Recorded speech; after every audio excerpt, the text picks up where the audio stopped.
안녕하세요. 만나뵙게 돼서 반갑습니다. 저는 두각학원에서 화학을 가르치고 있는 김한우이라고 하고요. 오늘 사실 제가 설명을 하고 이후에 수석 선생님 한 분 계시고 이후에 김현주 소장님께서 이제 입시 관련해서 어떻게 변화하는지 우리가 어떻게 대비를 해야 될지 아주 자세하고 알찬 정보로 네, 기다리고 계신데요. 제가 그 전에 물론 우리가 어떻게 변화하는지 다 알아보고 꼼꼼히 준비하면 좋겠지만 과목 수도 많고 할 게 너무 많잖아요. 뭐 수시를 계속 챙겨야 되는지도 궁금하고 정시를 한다면 뭐 언제 어떻게 해야 될지도 너무 생각할 게 많으실 텐데 이러한 시점에 한 과목이라도 아이 입장에서 되게 자신 있고 믿고 선택할 수 있는 과목 하나가 생긴다면은 그거야말로 또 그만한 준비가 없는 거거든요. 그래서 과학 과목 선택으로서 화학은 어떠한 입지가 있는 건지 뭐 우리 아이한테 잘 맞을 건지 그리고 선택을 한다면 어떠한 선생님하고 같이 가야 될지 같은 것들을 오늘 한번 제 설명을 들어보시고 누구보다 아이를 잘 아시는 거는 어머님들이시니까 조 선생님 우리 아이하고 좀 잘 맞겠다 괜찮겠다 뭐 그렇게 한번 생각해 보시면 좋겠습니다. 제 이름은 김한우이라고 하고요.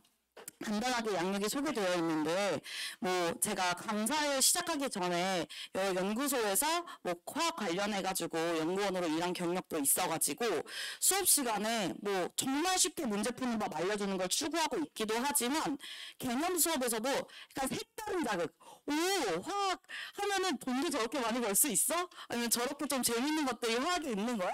하는 재미도 이렇게 선사할 수 있는 선생님이고요. 그러니까 두각에서 수업을 하게 된 계기는 대생에서 한 2, 3년 전에 과학 강사 선발 대회를 했었어요. 그래서 물화생지 선생님 이렇게 다 모아가지고 막 시험도 치고 문제도 내보라고 하고 뭐 시범 강의도 하고 하면서 실력을 좀 인정받아가지고 지금은 고2, 고3 대상으로 화학원을 담당해서 가르치고 있습니다. 그래서 귀엽게 생겼다고 뭐야 오늘 가르치겠어 생각했어도 네, 실력으로는 괜찮다 하시면 될 것 같고요. 네, 제가 소개해드릴 화학원은 총 4단원으로 구성이 되어 있어요. 좀 악명이 높긴 한데요. 1, 4단원이 양적 관계라고 해가지고 표도 많이 나오고요. 그래프도 많이 해석을 해야 돼요. 그리고 계산도 좀 많아가지고 아이들 입장에서 실수하지 않아야 되고 빨리 풀어야 된다는 부담이 좀 큰 부분입니다. 그리고 여기는 선행을 많이 하지만서도 나 두세 번 들었어. 어느 유명한 선생님한테 수업 다 들었어 해도 집에서 혼자 풀면 숙제가 안 풀린다라고 좀 고통을 토로하는 그런 단원이 되고 2, 3단원은 상대적으로 좀 저는 화학의 근본이라고 생각하는데 원자나 분자의 특성, 구조 같은 것들을 좀 잘 이해하고 설명할 수 있기만 하면은 별 무리 없이 빠른 시간 안에 좀 풀 수가 있고요. 저 내신에서도 실제로 2, 3단원은 웬만한 학교가 1등급 컷이 100점이에요. 정말 많이 100점이 나오고 1사단원은 근데 평균이 한 30점 돼요. 1등급 컷이 70점대고 이게 굉장히 극명하게 갈리고 있어요. 근데 수능에서는 그럼 또 어떠냐라고 하면 사실 1사단은 너무 어렵게 뒤에 전체 30분 시험에 절반 정도를 이 두 문제가 차지할 정도로 굉장히 난이도가 높아서 생지해라 이런 말이 생겼죠. 생명과학이랑 지구과학 해야지 물리랑 화학 했다가 피본다 이렇게 말이 나왔던 게 1사단원인데요. 그렇다 보니까 대학에서 굉장히 문제가 많이 생겼죠. 이런 걸 하고 들어와야 사실 생물지구과학도 공부를 할 수가 있는 건데 화학을 전혀 안 하고 오니까 이제 평가원에서 1사단원 난이도 낮춰라 많이 해가지고 작년이랑 올해 이제 출제되고 있는 거 보면은 사실 어떤 과학 탐구 과목보다 1, 4단원이 그러니까 킬러 문제가 굉장히 쉬워졌어요. 그래서 아이들도 요즘에 고3 제가 가르치고 있는 아이들 보면은 2, 3단원에서 오히려 생각지 못한 어려움들이 있어가지고 난이도가 많이 좀 평균적으로 비슷비슷하게 옮겨가고 있는 추세다라고 이해하시면 될 것 같고 아직은 내신에서는 1, 4단원이 상당히 어렵게 나온다라고 이해하시면 될 것 같습니다. 그래서 제가 몇 가지 꼭지를 가지고 와가지고 화학원에 뭐 전부를 다 설명을 드릴 수는 없고 이 3가지 정도를 말씀을 드리려고 하는데 제가 알기로 여기 오늘 고1 학생들 어머니께서 좀 많이 오신 걸로 알고 있어요. 화학원 언제쯤에 공부를 해야 될까라고 하면 지금입니다.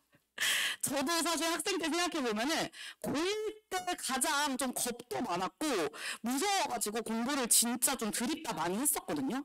근데 그게 도움이 되게 많이 됐어요. 고2, 고3 갈수록 뭔가 챙겨야 될 것도 많고 생각도 많아지니까 책상 앞에 앉아있기는 하지만 사실 막상 알짜로 공부하는 시간은 갈수록 되게 적어졌었거든요.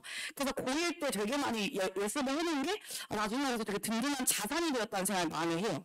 그리고 보통 이제 뭐 대학교나 대학원 친구들한테 물어봐도 자기는 고1 때 공부한 게 전부다. 고3 때는 사실 현실 도피성으로 잠도 많이 자고 되게 힘들었던 것 같다 이런 얘기 많이 하거든요. 그래서 화학원을 공부할 거라면 이번 여름방학 때 공부를 한번 쫙 전반위를 돌리는 걸 좀 추천을 드립니다. 특히나 통합과학을 하고 있는 1학년은 이제 2학기 때 치르게 될 3차 단원에서도 뭐 산화하는 반응, 그러니까 화학원에서 좀 뒷부분이 나오는 내용인데요. 3년기 반응 이런 것들이 공통된 단원이어가지고 조금 더 깊이 있게 화학원 수준으로 공부하게 되면 1학년 수준의 통과도 많이 해결이 되고요.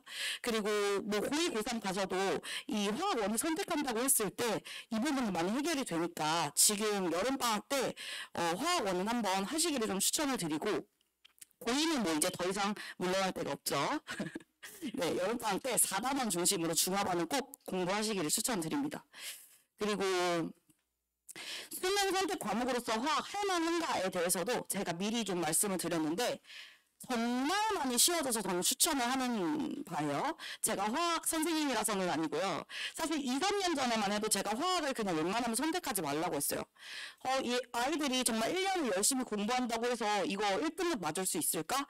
만점 맞을 수 있을까에 대한 회의감이 저도 있었어요. 근데 요즘에는 뭐 생물의 유전 같은 경우 한 문제는 틀린다고 생각하고 가는 친구들도 많고 지구과학도 지엽적인 부분에서 그러니까 모든 부분을 다 암기할 수 없고 관찰의 영역이다 보니까 예상치 못한 문제 하나 정도는 버리고 간다고 생각하는 고3들도 되게 많거든요. 근데 우리가 인생이 도박도 아니고 그렇게 한 문제 무조건 틀리고 간다라고 하는 거 저는 위험이 굉장히 크다고 생각해요.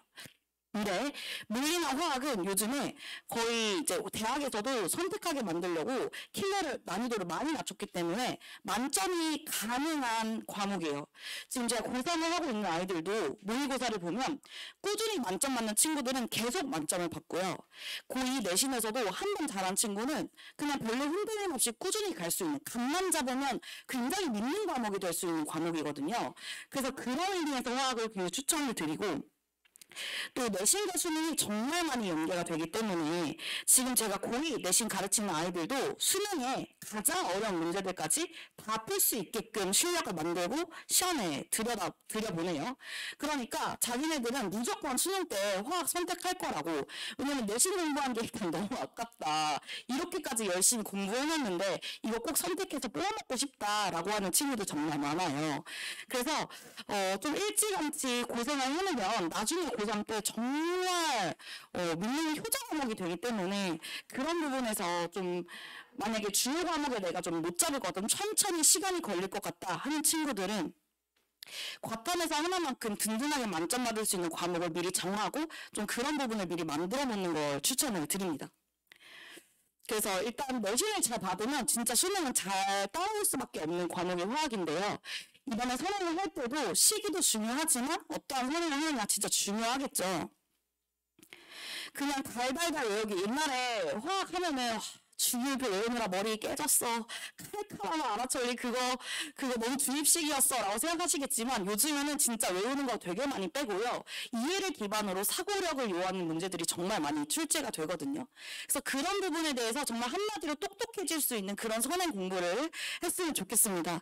그래서 저는 제가 공부했던 그 화학 전공자로서 어떤 부분을 근본적으로 알아야만 아이들이 금방 잊어버리지 않는 개념을 머릿속에 붙일 수 있을지 그런 것들을 유기적으로 연결해서 설명을 해줄 수 있는 선행 수업을 하고 있고 또 뭐 화학 과목 선생님이야 뭐 재밌겠지 많이 아니까 재밌겠지 하겠지만 아이들 입장에서는 실질적으로 문제가 잘 풀리고 숙제가 100문제여도 1시간 안에 그거 다 해결할 수 있다? 그럼 엄마한테 나 숙제 다 했는데? 놀 거야. 나 PC방 보내줘. 할 수 있는 과목이 사실 좋거든요. 그렇게 문제가 잘 풀릴 수 있도록 바로바로 실전으로 연결해주는 수업을 미리부터 해야 아이들 입장에서도 거부감 없이 나 화학 해보니까 싫던데? 아니야, 괜찮아. 한번 해봐. 아니야, 나 화학 안 맞았어. 이런 일이 없는 거죠. 미리 해도. 그래서 제 수업을 간단하게 소개를 해드리면 방금 말씀드렸던 1, 4단원을 잘 가꾸는 게 일단 중요한데요. 표와 그래프 자료가 많이 나온다고 했고 저는 그런 걸 어떻게 해석해야 되는지를 교재에 예제를 정말 많이 넣어놨어요. 그래서 다양한 모양의 그래프가 나오더라도 사실은 그래프라는 것에 대한 해석하는 눈이 생기면 다 똑같은 문제처럼 보이는 게 좋은 거잖아요. 그래서 그러한 예제를 제가 직접 만들어서 표와 그래프를 넣기도 하고 또 제 문제집은 거의 대부분 빈칸이에요. 사실 다 채워져 있으면 뭐 집 가서 공부하지 뭐. 왜 이러려면 왜 학원이 왔는지 모르겠는데 집 가면 학원 가서 하지 뭐. 학원에 와 집 가서 하지 뭐. 스페 가서 하지 뭐. 이런단 말이에요. 근데 제 수업에는 빈칸이 너무 많기 때문에 놀 수가 없어요. 머리가 놀고 싶어도 손이 계속 써야 되기 때문에 그런 부분에서 좀 꼼꼼하게 챙길 수 있는 그런 수업이 될 거고요. 그리고 제가 사실 뭐 대상 과학관상 선발대회에서 화학 뭐 어디 1등하고 막 이런 게 했던 게 좀 저만의 풀이 방법이 짧게 걸리고 실수 안 할 수 있는 독특한 부분이 있어서인데요. 그거를 뭐 저만 잘한다고 되겠습니까? 뭐 저는 다 선생님들 잘하겠지. 결국 그것이 우리 아이 실력이 되는 게 중요한 거잖아요. 그래서 어떻게 하면 이 제 머리통에 있는 이 모든 게 아이들한테 갈 수 있을까? 그것만 연구원 때 했던 그 연구를 여기에 쏟아붓고 있어요. 그래서 그런 문제들을 많이 만들어서 아이들 것으로 바꾸고 있다. 그래서 예제 하나를 가지고 왔는데요. 이거 기출인데요. 평가원 기출. 문제가 하나 이제 왼쪽 페이지에 있으면 오른쪽 페이지에는 제가 그 문제의 표에 혹은 그래프에 어떠한 방식으로 정보를 표시하고 어떠한 순서대로 문제를 풀어 나가는지가 상세하게 모든 문제가 이렇게 예제마다 써 있어요.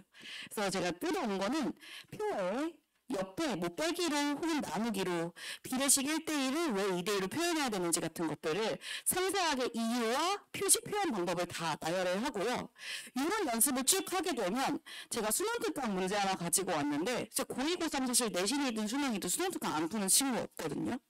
근데 수능특강 문제에 답지를 보면 벌써 약간 불쌍해 우리 아이들. 왜냐면 화학인데도 수직 계산이 미지수가 너무 많고 야 이거 식을 다 세워도 푸는데 한 세월이고 그래서 실수 삐끗하면 이거 틀리는 건데 식대끔 해설이 나와 있어요. 근데 이거 사실 이거 화학답게 푸는 거 아니거든요. 저한테 배우면 진짜 간단하게 이렇게 몇 개의 숫자만 적어도 기억, 니은, 디귿에서 원하는 정보를 다 얻을 수가 있고 사기치는 거 아니에요? 제가 맨날 애들한테 야 너네 맨날 집에서 밥만 챙기지 말고 이런 식으로 풀이라도 줄여서 샤프심 값이라도 줄여라 이러거든요. 그러니까 간단하게 문제를 풀 수 있게끔 아이들의 부담을 많이 줄여주는 수업을 하고 있다 이렇게 생각하시면 되겠습니다. 그리고 제가 문제를 제공할 때 모든 문제 해설을 제가 직접 달아요. 그러니까 제가 독특하게 풀이하면 사실 시중 문제집 해설과 다르다는 이야기긴 하잖아요. 그러니까 시중 문제집을 풀었을 때 한국쌤은 이렇게 풀지 말라고 했는데 얘는 이렇게 푸네?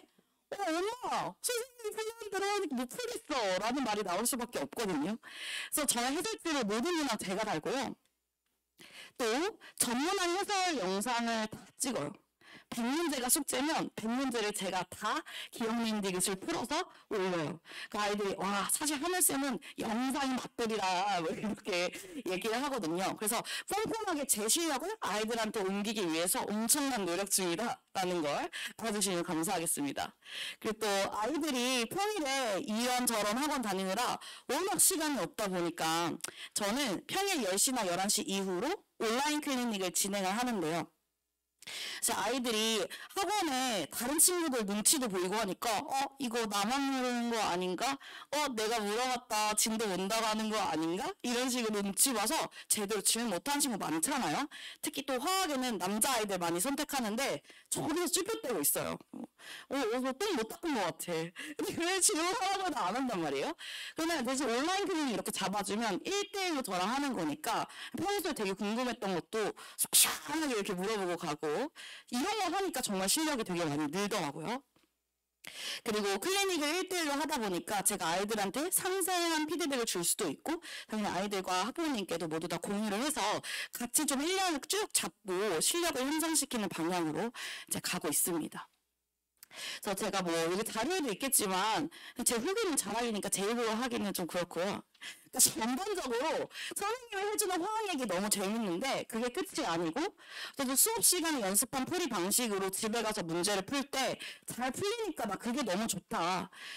다른 데서는 선생님이랑 풀 땐 풀렸는데 집에서 혼자 풀 때 안 풀리는 게 너무 짜증나고 힘들었는데 그런 부분이 해결이 돼서 좋다라는 의견도 많고 또 어머니들이랑 제가 또 소통을 많이 하는 편이어서 어머니들도 좀 믿고 맡기기 좋겠다라는 선배 어머님들의 후기가 있었다는 점 이제 알려드립니다.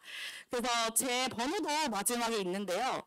정말 우리 아이가 이러이러한 성향이 있는데 화학 선택하는 거 좋을까요? 안 좋을까 고민. 그런 것도 제가 또 상담해드릴 수 있을 것 같고요. 또 언제 얼마만큼의 시간과 노력을 투자해야 될지 이번에 방학 때 사실 우리 아이 뭐 수학할 거 많아가지고 화학을 다닌다 해도 숙제는 못할 것 같은데 그래도 의미 있을까요? 뭐 이런 상담들 다 받아들일 수 있으니까요. 연락 주시면 감사하겠습니다.